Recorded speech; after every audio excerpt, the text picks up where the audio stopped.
Welcome to the Mechanical Engineering Department lab tour for Brigham Young University in Provo, Utah. The purpose of this video is to highlight some of the Mechanical Engineering Department labs so that you can have a sense for the lab spaces and some of the areas where the students get to experience their engineering education. Welcome to the Brigham Young University Prototyping Lab. This is one of the unique spaces here on the BYU campus that allows students to come, undergraduate students, all the way through graduate students, to come to the university, come to this lab specifically, and prototype various designs, various components, research components.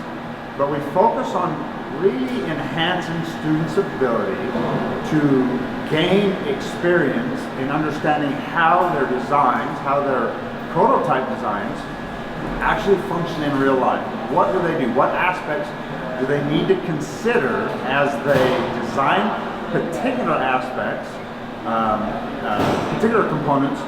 What aspects do they need to consider so that those components will actually function the way they intend them to?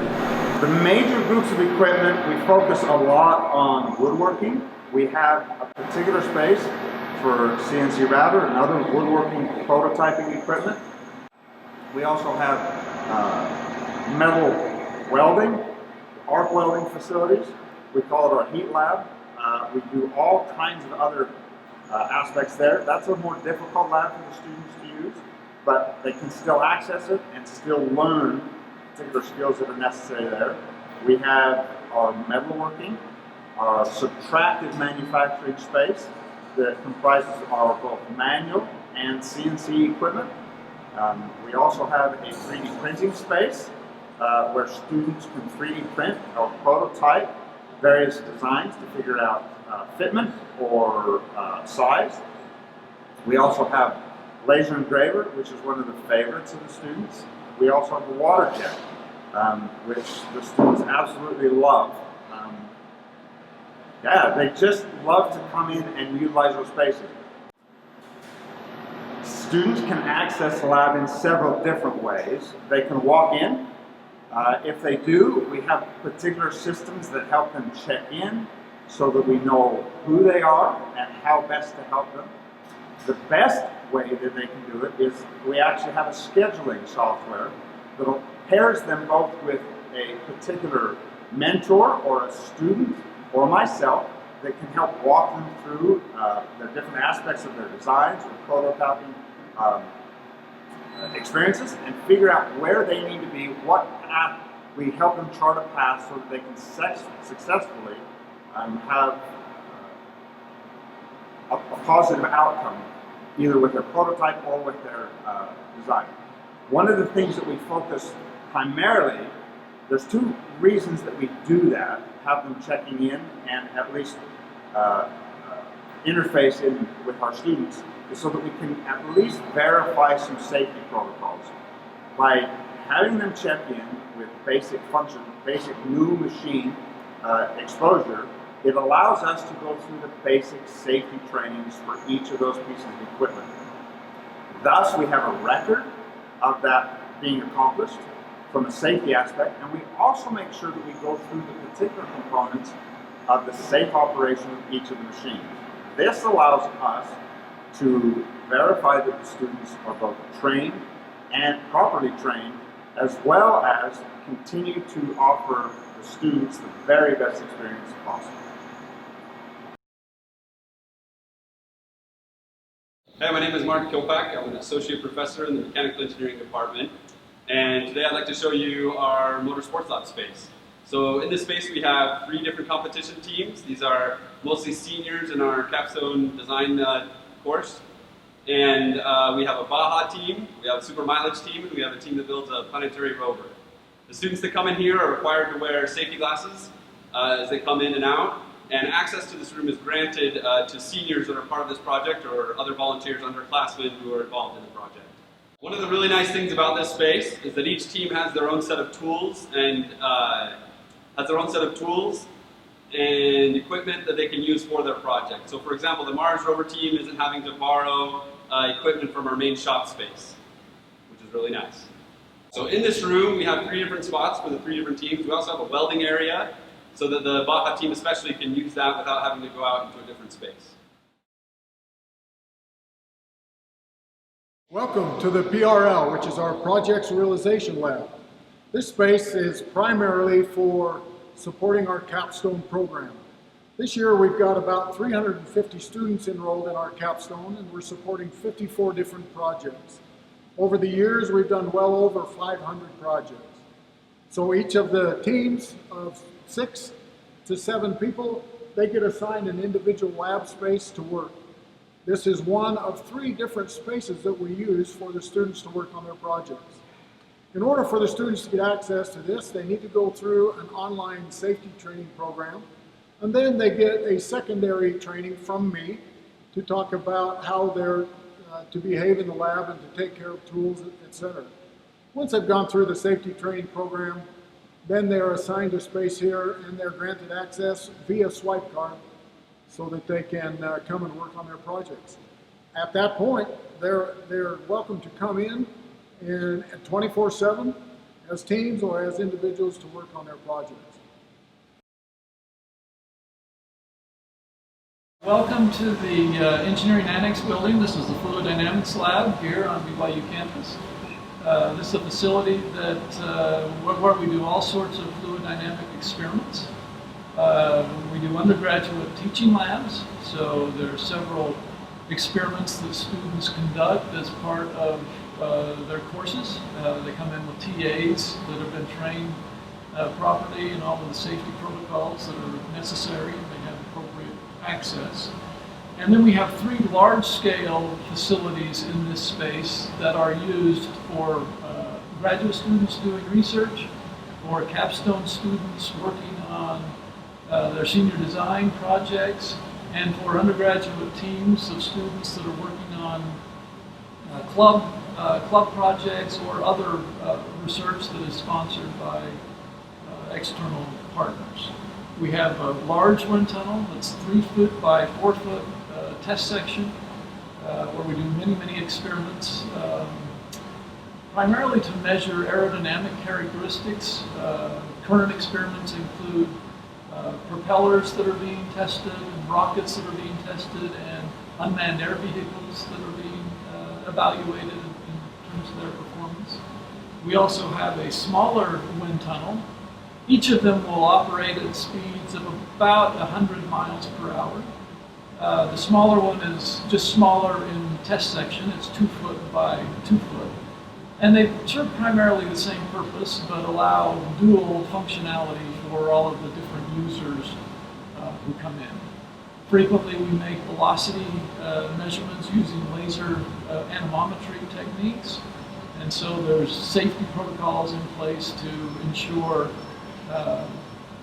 proper functioning of the laser, interlocks on doors to keep students or others from entering when the laser is in operation, curtains around the operating laser to contain any laser light. In addition, we have a water tunnel as well that operates at about 1 meter per second with a 2 foot by 2 foot test section. This is rather unique. This is not a capability, a system that you would see at many universities, but again, this is useful for flow visualization studies of a wide variety of situations. In addition, we have some experiments that are used that are foundational to compressible flow theory. So we have some nozzle labs. The students conduct experiments to compare their analytical understanding of high-speed gas flows with experimental data that they acquire. At least 3 different labs of that nature. One is a shock tube where they measure the speed of a shock wave as it moves down a tube. Another is one of a converging, diverging nozzle. Another one is a long, straight pipe where they measure local Mach numbers and pressures and so forth. This is one of 3 engine test cell rooms that we have in our new building, and they're excellent facilities for us. The most important thing about these is that we have a control room that we can access all of these facilities without entering the room when the engine's running. So this makes us infinitely more safe than we were in the past. The engine can fly apart and go into all pieces, and no students are in here when it's operating. So that's really important for us. Each of these test cell rooms supplies water and air and an exhaust system for us to be able to run internal combustion engines. We use these facilities for our internal combustion engines class, our applied thermodynamics class, and then we have club teams that are in here using the facilities for super mileage and Baja. We have a stationary chassis dynamometer in a fourth room next to these three. This particular room has a Cummins 2.8 liter diesel engine in it and a motoring dynamometer that allows you to control the engine's speed and torque, and it's computer controllable, so we can run different modes of operation on the engine. Students have access to this room from 8 in the morning till 8 in the evening. They are not allowed to run the engines until they're instructed how to in the classroom by a teaching assistant. But they can come in and utilize the rooms to look at the equipment, to understand how the lab is set up, and then run the engine on their own once they've been trained. So we have stationary engines on platforms that students can come out and they learn the different types of engines and they learn the parts for the engines. So they can have disassembled engines, learn what a piston looks like, a connecting rod, all the different components of the engine. And then we have in another room our super mileage team that has a small 28 or 48 cc engine on a stationary dynamometer that is also located in the same room as another experimental engine. And students can access that from 8 to 10 in the morning in their capstone team, run that engine, learn from it, how it's going to work when it's installed in their car. We have eyewash here. All of the rooms have flammable safety cabinets, so all of our gasoline and flammable liquids are now stored in a cabinet to be safe. And then we have an emergency shutdown switch here that shuts off the dynamometer in an emergency mode. All you have to do is hit that and then everything shuts down and the room gets evacuated.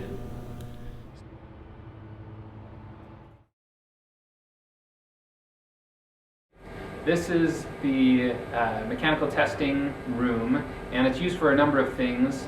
First of all, obviously the mechanical testing equipment here. We've got two mechanical test rigs, an Instron and an MTS. These are used for tensile testing of materials, both for undergraduate labs in our sophomore level material science class. There's a number of labs that involve hands-on experiential learning where they actually test the strength of materials and learn how to analyze the data that comes out of that, the stress-strain curves. There's also other mechanical testing equipment over here. We have the hardness testers, micro-indentation, etc. To the right here we have a rolling mill, which is used for both research purposes as well as for educational purposes. There is deformation of materials and used in conjunction with the heat treatment lab where we do cycles of thermomechanical processing.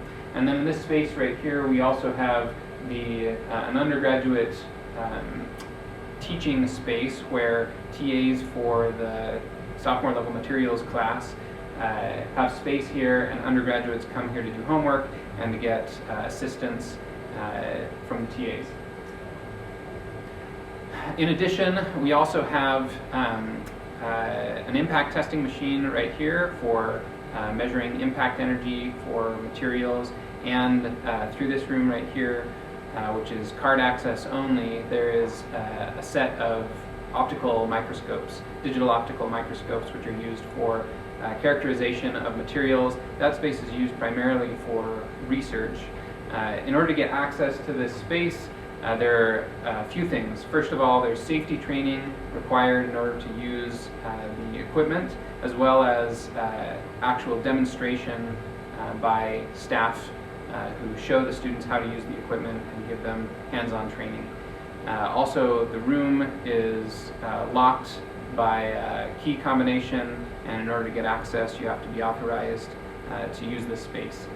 For the undergraduate teaching space and for the labs, those are overseen by trained TAs or staff, and so the students have some guidance and oversight by those who are trained in those situations.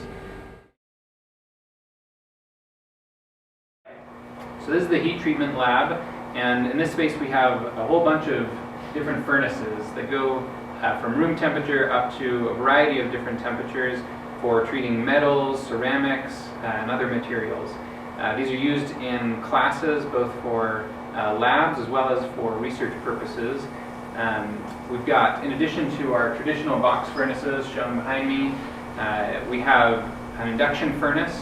We also have several vacuum furnaces for treating materials in inert atmospheres or under vacuum and other conditions. This space right here is for use, like I said, both for research as well as for classes, and in order to get access to this space, students must complete an online safety training, and they get a tour of the space as well. And the space is also locked so that in order to get access, we can make sure that people have completed the appropriate safety training before they're given the code to be able to access this space.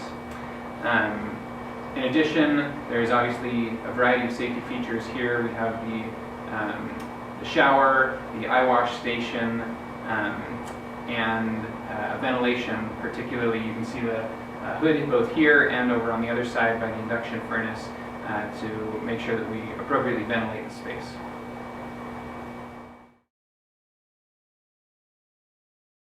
Hi, my name is James Christensen. I'm the IT manager for mechanical engineering.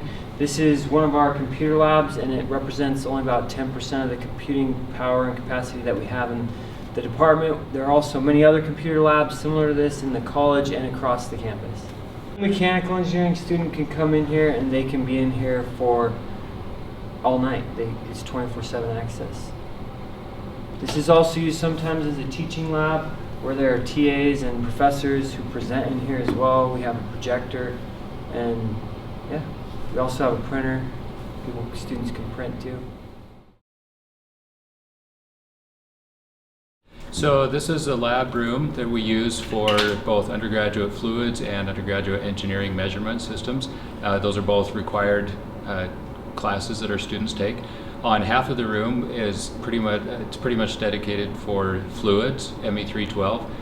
There's a wind tunnel over there that students can use as part of their class, and they can also use it for other projects and research to get access. They typically have a TA that helps them, or they can go to the checkout room online and schedule a time for the staff to help them, train them to learn how to use the wind tunnel and to schedule it. There's also space over there where the TAs can meet with the students can walk in for homework help and things like that. There are also a couple of demonstration areas for walk-in demos for students to get exposure to some fluid dynamics principles. On this side of the room, we have workstations that have LabVIEW on the computers. They have National Instruments hardware. The students come in, they work together, typically in small groups on projects where they learn how to use National Instruments software and hardware, as well as sensors such as strain gauges, accelerometers, and thermocouples. The TAs typically are here during their scheduled lab times, so they can help them with any questions that they have. My name is Mark Colton. This is the Mechatronics Lab, one of my favorite labs in the department. It's used for teaching ME330, Design of Mechatronic Systems, which is the most hands-on, I think, class in the department. And so we need a lot of space for the students to come down here and work.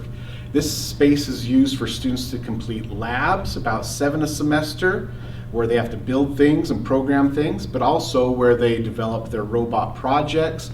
They build, design, test, program robots from scratch. And so it ends up being really great. We have 12 stations set up here. That's more than we used to have. We've added more so that we could have social distancing during this weird time. Each station has soldering, programming facilities, power supplies, function generators, oscilloscopes, and a computer. So they can do basically everything they need to right here. There are 10 TAs associated with this lab, and that's both to give plenty of help to the students during their lab sections, but also to make sure we keep safe and that students aren't doing dumb stuff. We also, for safety, have some soldering hood filters right here at each station to try and make sure that we keep the students safe and healthy. Students can use this after hours also, not just during their lab times. They can come in here, we give them the door code, TAs are here available to help at other times, and that makes it so they can really spend a lot of time on learning, getting hands-on learning experience, which we need more of, right? Which in general engineers need more of. So it's a great place for students to do that. They can work on other projects. And it's a great place for them to come and try things out. We have in the back room facilities for them to do other types of light manufacturing, Dremel tools, some basic cutting and drilling, more soldering stations. We have components available for them, storage space available for them for their projects, and some teaching space here where the TAs can give some basic instruction at the beginning of the lab.